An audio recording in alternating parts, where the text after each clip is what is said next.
Hey, what's going on, pilots? Thank you for joining me for another kit review.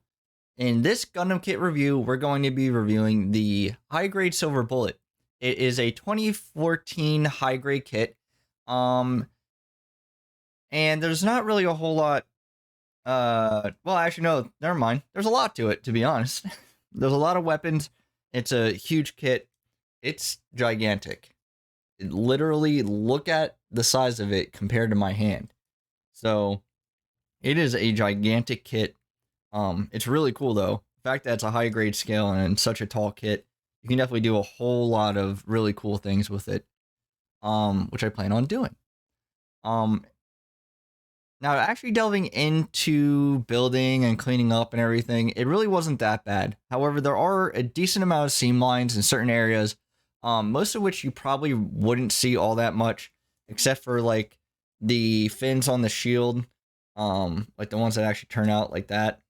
There is actually like a decent seam line like right down the middle. That's like the worst one. There are definitely a couple areas where there's some pretty evident seam lines, but that's pretty much it. Besides a lot of the rounded areas on the kit, a lot of the nubs are pretty easy to clean. And when I say rounded areas, I mean like the thrusters, I mean like some of these side leg pieces here.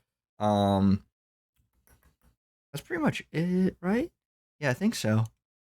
Those are really the only places where there were like nubs are kind of inconvenient. But besides that, everything just required basically a hobby knife and either a quick sanding with 1K or 1.5K or a combination of both grit, depending on what area the kit is.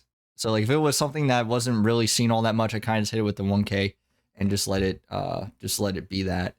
But if it was something that would be seen, I kind of hit it with the 1K and then the 1.5 just to kind of get it to where it needs to be so it can be really displayed well.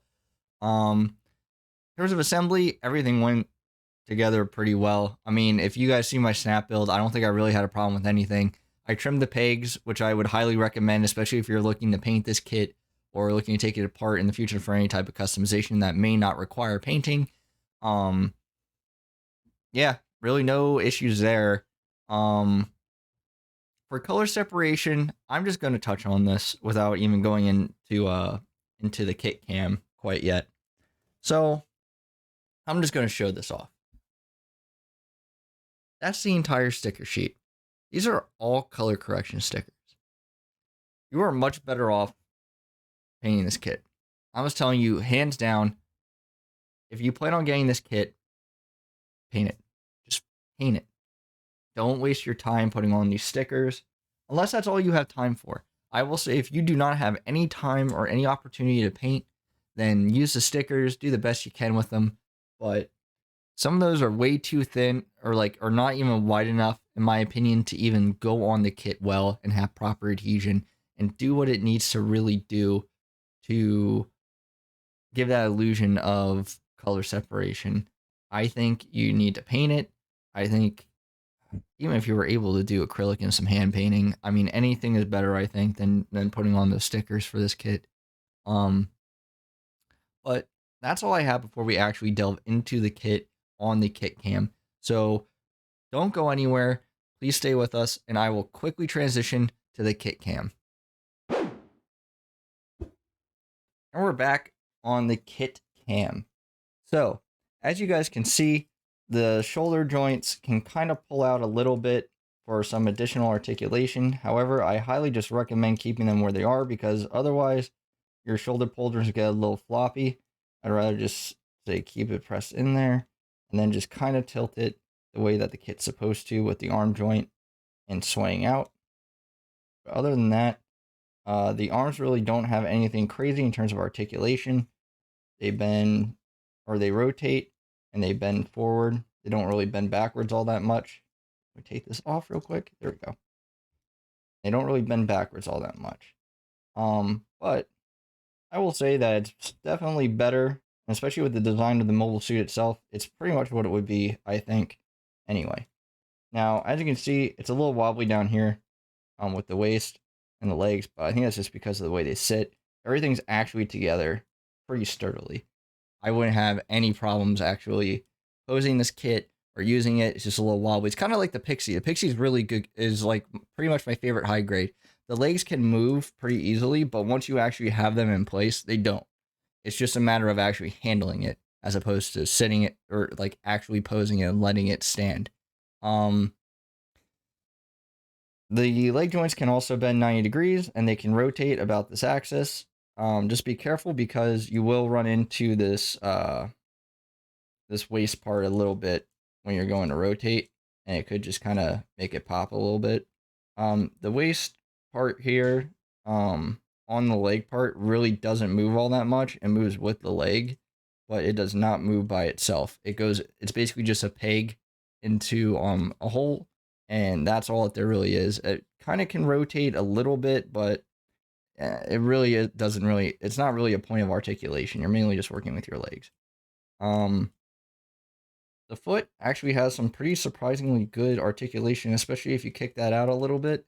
You can pretty much get something like that as a pose, or like, you know, move it up that way. So if you're kind of doing like a little space kick, you can do that pretty well. Same thing if you're going backwards, pretty articulate there too. And then if you're trying to bend the foot, bends upwards a little bit, but really you're going to get pretty solid ankle articulation as well as a little bit of ankle rotation there from this kit, which is a lot better than I suspected. Ooh. Must have popped out of there. Yeah, there we go. Didn't have it in far enough. But it moves pretty well. Even the backpack parts move pretty well. So really you're supposed to kind of remove the head and then do this. But if you're careful, you can keep the head on there and it won't mess with anything. There you go. Something like that. And you can move the backpack so you can either engage the beam cannons here for part of the gimmicks here, as well as the rocket pods. So I was saying in terms of articulation as well as a gimmick, this is a pretty sick little feature here. Because you can see that there's like rockets in there and it launches them out. And these are actually beam cannons as well on the kit. So like I said, in the introduction video, I'm gonna go pop the head off. So, okay, or maybe I won't. I have to. Sorry about this, guys. Oh, there you go. But in terms of articulation itself, it's pretty solid, as well as gimmicks. The antennas also move, so if I wanted to, I could also rotate it like that with that up. I think that's just in case there's the anti-ship missiles, which I didn't build or put on this kit because that's like the one thing I actually didn't want on it because they look a little weird. I'm gonna actually take those missile pods and modify them for something else on the kit or on the cannon I'm trying to build, which is a Kotobukiya like bazooka for this kit. But yeah, so that's pretty good there. And then of course on the pack, you see the little what looks like a little feature on it, and it is a little feature. It is the incoms from the weapon set. So they pop out like that, and they actually do detach. Now there is a hole in there for a wire, and what looks like to be a little hole. I'm not sure if you guys are going to be able to see that inside the incom itself to kind of wire it, I think, to the incom holder. I'm going to try that out first before trying to modify in order for it to actually hold something like that. Because I want the incoms to actually be able to be used. And I think that's kind of the coolest way, especially since it already comes with the PVC wire. It shouldn't be all that hard to do. All right, let's tilt these back here. Put the helmet on. In terms of a gimmick that isn't actually shown here, so there's two different types of heads that you can build for this. You can build a more GM style type head that has like the visor or the visor style as opposed to the eyes and like the little mouth that the Gundam style head has and the chin. It's pretty cool, but I wanted this to kind of have like the Gundam theme still to it. I might wind up eventually getting a second Silver Bullet, in which case I'd use the GM head on it. and it'd probably be a little less geared, but I'm not even sure if that's what I want to do. I might wind up getting 2 suppressors because I like the design of that a little bit more. There we go. Actually, you know what? No, let's keep this separate for now. And of course, one of the things that actually make this kit stand out a little bit is the shield. And this is both a gimmick and a weapon for the kit. Now, this is the compact mode that I would use, more so in a defensive role, defensive mode than offensive mode. But then it actually kicks out and becomes a cannon of sorts. Now, I'm definitely keeping this for the final build, because I like the fact that it is a heavy cannon, and for a heavy squad kit, I think it fits the role. And the fact that it's kind of a dual purpose shield that also has offensive capabilities, I think it fits right in with what I'm going for this squad. Are there any other gimmicks that I can't think of at the moment? The one of the biggest ones, that the forearms can actually be removed, and there's parts that go both on the arm piece and in here in order to actually make it a wired wrist. Now those pieces are over here, and let me show you guys a little bit of what it looks like. Now, I didn't cut these off the sprues because I didn't want these in the main build, but this is a little sub arm you can use if you don't actually want wired arms, if you kind of just want them to be more like funnels and out there with their own jet forms or whatever, however you want to display them. But those are more like the wireless arms, so they don't really have anything crazy to them by themselves. Like, there's no wire through it. But here we go. So this is the part that actually goes on the forearm part in order for the wire to feed into it. You also get 2 stands with the kit to display these arms out a little bit and to kind of take the support off, or it would keep the wire from being the main support. So it would definitely stay to whatever you want the wire to look like, or whatever pose you want with the hands, without worrying about the wire eventually sinking down. And then these are the arm pieces that would go in place of the arm piece here. And then you'd use one of these pieces right here to feed the wire in. And then there would be another connection there. Now, if I wind up doing the arm pieces flying off, which I probably will, I'm going to make it more like the funnel. I don't think I'm going to use the wires for that because I want the wires to be used for the incom.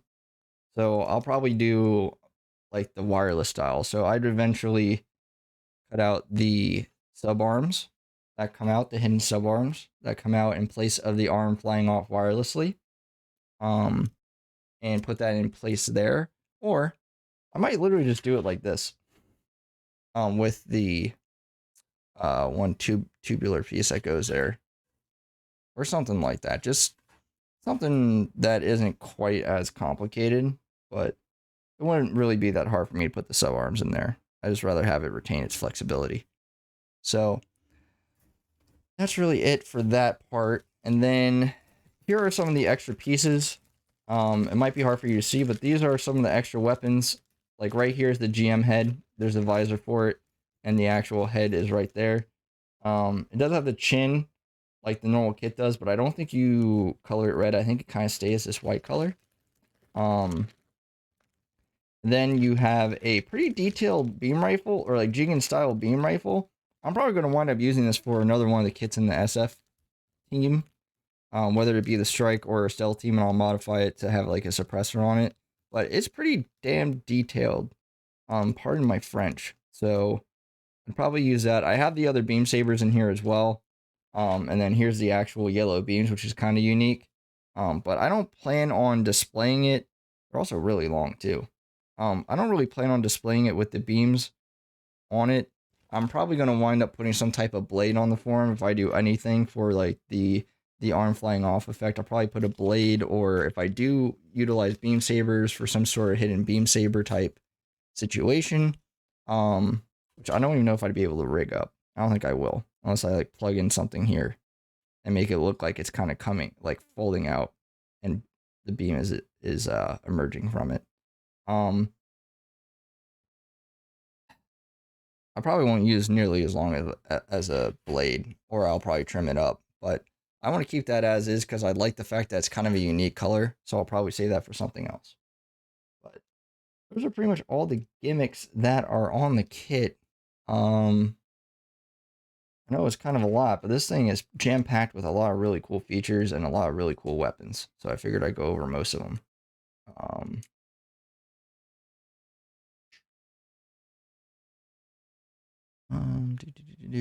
So again, all the stickers that are included are color correction. So that means, of course, that you can look up your own custom decals to throw on this kit. There are no kit-specific decals for this kit from either G Rework, from Delpy, from any of the big decal sources. I couldn't find like a detail-specific pack on eBay. So from like a Chinese like decal maker or something along those lines. So you're gonna have to kind of do your own thing.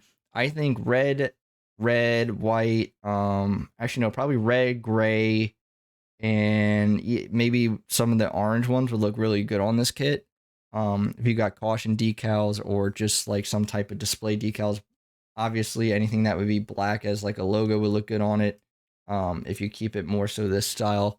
But yeah, I think that's probably where I'll wind up going to throw decals on it, and I'll find some other custom decals to put on it myself. Now, in terms of possible paint schemes for this kit, I'm thinking of about 3 different styles so far that I actually put thought into. I'm thinking of like a primary gray-red scheme. So like it'd be probably equal parts red and gray portions of the mobile suit. Or light tan instead of the gray to kind of give it the 8th MS ground GM style look. And then a little bit of orange thrown in with the red and gray or tan. To kind of just make it stand out a little bit more. Because you have to think, this is the heavy team. They don't care about being quiet. They don't care about stealthy colors. They can paint their mobile suits whatever they want. And they might even make it want to stand out on purpose to kind of draw fire. Because that's also kind of their job. The next possible paint scheme is like a primary gray with a heavy secondary of blue, kind of like this blue here. And then some metallics thrown in there. Maybe some gold, maybe some coppers, probably some silvers thrown in there.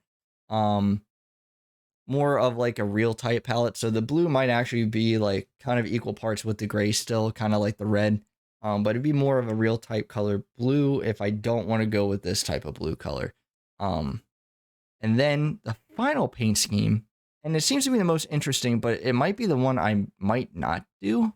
Because I'm kind of already going to do a project like this, or I might do other ones on the heavy teams like this, is more of a World War II fighter type scheme. Now, it would look kind of good for this because it would kind of be like the Silver Bullet, because some of the old World War II planes just had a simple chrome scheme or something very easy to kind of like just put together.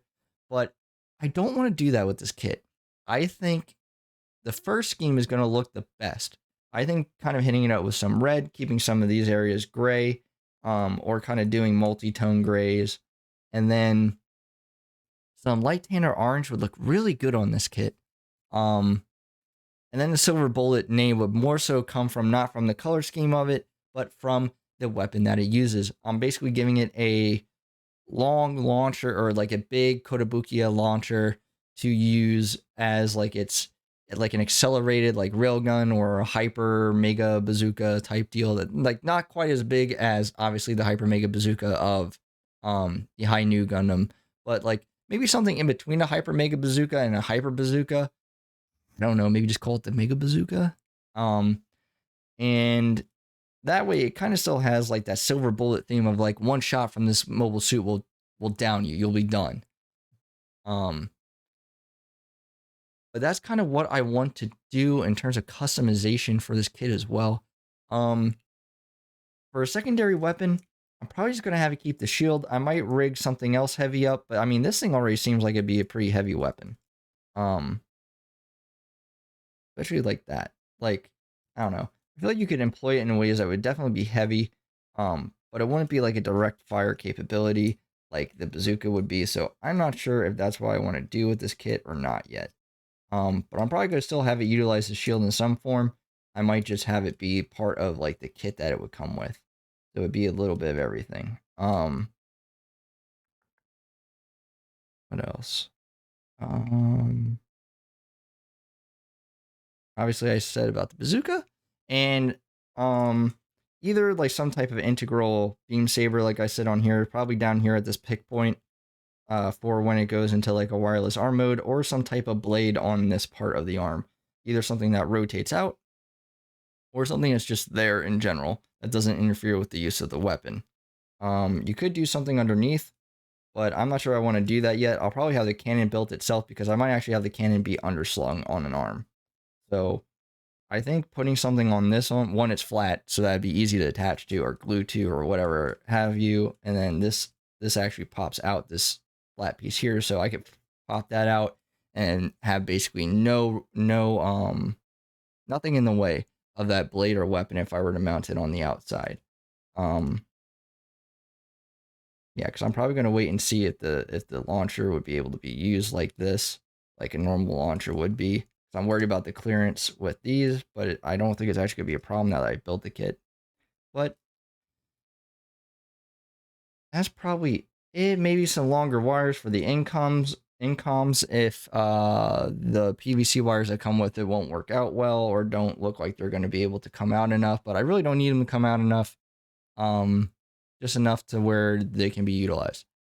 And a couple other thrusters maybe, but it already has a lot of maneuverability, I think, based on what's already on here. And the thrusters that are already built in. I don't really think there's a whole lot. Maybe like throwing like one or two on these that pop out, like maybe like just one in here to kind of meld with it. Maybe a few like smaller ones, like maybe even underneath here, because that doesn't really interfere with anything.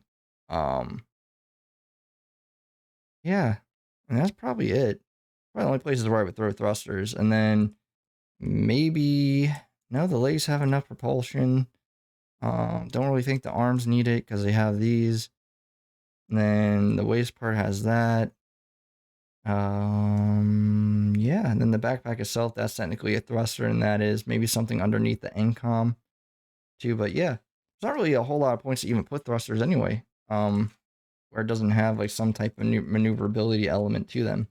So yeah, I'll probably keep it pretty much as is. So yeah, all in all, really cool kit, really solid kit. It's a huge kit. So perfect for if you're going for some type of heavy build. Please hold on. I'll be right back to my own cam, and I'll kind of just conclude what I think our final thoughts are for this kit. So hey, we're back, pilots. So I'd like to reiterate again that this is a pretty solid kit. My biggest grief is the fact that it has a ton of color correction stickers. Screw that thing. I'm going to be honest. I hate color correction stickers. I think they're partially due to laziness. Not so much with this kit, I will say, because I understand why some of the color correction stickers are the way they are, but I don't like them. I don't like them. I think either make a piece that gets inserted underneath to kind of show that off or what have you. I mean, I understand this is a high grade, but when you get a high grade and you're getting it with, I think, the assumption that it's not going to take you very long. That it's going to be kind of an easy couple hour build for the average model kit. Obviously, I go hard with the sanding and making sure that it looks like pitch perfect, like right out of the gate. But when you have to sit here and apply multiple stickers to get the kit to look the way it does on the box, I kind of have a problem with that. I don't know what the solution is. Like I said, besides molding pieces that snap in underneath, I think with some of these, that's definitely a viable option, but some of the parts I can understand having some color correction. But yeah, I think if you already have like a blue mold like this for some of these parts and you have a small sprue, just make it a runner. Just try it. Try and see how you can incorporate it with the rest of the kit. But yeah, that's my biggest grievance. I mean, otherwise, this kit's awesome. I'm gonna be honest. This is probably a solid 7 or 8 out of 10 for me. Because it fits what I want. I think it fits what it pitches a bit. Like, it is definitely coming off as a heavier mobile suit, and it has tons of weapon options. I mean, like, a ton of weapon options. Like, I didn't even realize probably half of these options were there until I bought the kit and really saw like all the things included with it. Because a lot of the pictures don't do it justice. Like, those incomes you don't know exist until you actually build or have the kit in front of you and see that that's a weapon option. But yeah, all in all, that's all I really have on this kit review. I hope you guys liked it. I hope you guys really like the kit. I'm a huge fan. They definitely keep having them in stock on a lot of the websites. Of course, go to the Gundam Shoppers Network first. Use the code Hangar10 that you guys will see in the next portion of the video. To save some money. And obviously go to other sites if they have them. I again highly recommend this kit. It is a really solid high grade for it being so bulky. It has better flexibility than the Jigen I built, I think. It has better articulation than the Jigen I built, and that's saying a lot for one of the main mobile suits that you see in the UC timeline. So that's all I really have. Then of course, size comparison. End it. But thank you guys for joining me. I appreciate your time. I appreciate your views. I appreciate your subscriptions. And stay with me here, man. I appreciate you guys' time as always. And make sure you guys grab your hobby gear and sortie out and hobby on.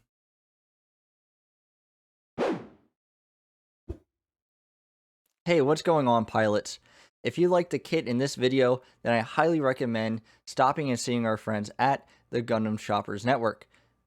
On that website, you can find multiple Gunpla kits in various grades. You can also find things like Gundam option sets and decals for your custom builds. You can even find hobby tools and other hobby items that will help you build your Gundam kits as fast and as clean as possible. Gundam Shoppers Network also has a very extensive community section. In this community section, you can find things like Gunpla building resources, Gunpla model kit reviews, and recommended US and international retailers. Now, this is one of the most important sections I think that they have to offer, because if they don't have the kit available in their stores, they will still make sure that you have all the resources available to you to make sure that that kit gets into your hands, even if it's from another vendor.